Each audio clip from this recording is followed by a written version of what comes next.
I joined officially March 19th of 2000. I actually joined in '99, like right when I graduated from high school. 20 years, going on my 20th year. I've got about 30 years. I got up and went to work just like I did every other day. At the time, I was not working full-time in the National Guard. I was a waiter at Dave & Buster's. One of the guys that worked there came out and he was like, "Rebecca, did you just see what happened?" The plane crashed into Twin Towers and everybody was talking about it, saying, wow, it's a terrible accident that happened. Thought for sure it was just a mistake. I just remember like feeling completely in awe. Like, is he really standing there? Is he really telling me this? In your life, it's kind of weird to see the buildings collapse, knowing you've been there many times in your life. And I just kind of sat there for a few minutes, and then I called over a coworker. I'm like, "Can you sit here?" I'm like, "I just need a few minutes, you know." I'm like, "I need to go do something, just walk away from this desk." So I just left. My daughter I was about a year old, so you start thinking, well, what kind of world is my daughter coming into? And she asked me why people do things like that. How am I going to explain this to my wife? You know, I had told everyone when I joined, because they were all nervous. My wife was nervous. My parents were nervous. And I'm like, "Hey, it's no big deal. You know, like, you might go to war." And I'm like, "What's going to happen? I'm never having to go to war." Started realizing that it's probably going to require the military mobilizing. It's probably more than just the active duty. Yeah, my immediate thought was, you know, now we're going. Unfortunately, there's people that don't like us. They don't like our way of life, and that's why we got to go and do the things we do, is because we got to protect what we have. This is the best country to live in. So really at that time, you start thinking things are going to start changing for me.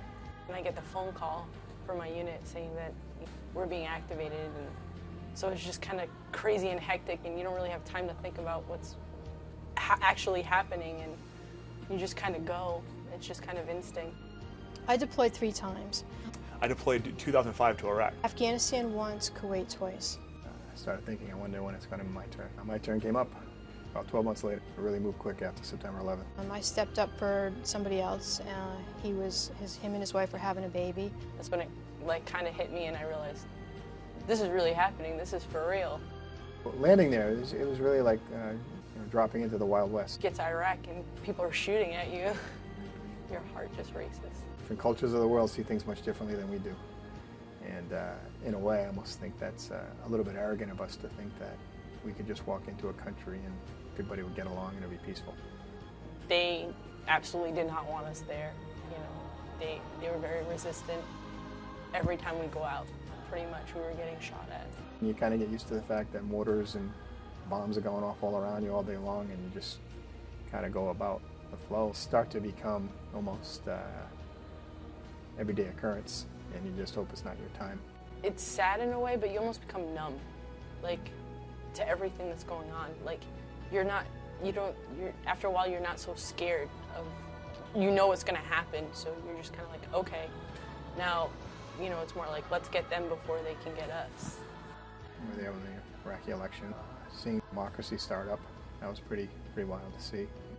I did what every other person did. You know, you did your job and you just want to get home safe. That's what you do as a soldier. That's what you want to do. You start to think that maybe the world will be better now because we're not as complacent. I think it kind of got the United States out of that little protected bubble and started having them think a little bit more globally on what was going on in the world outside our own borders.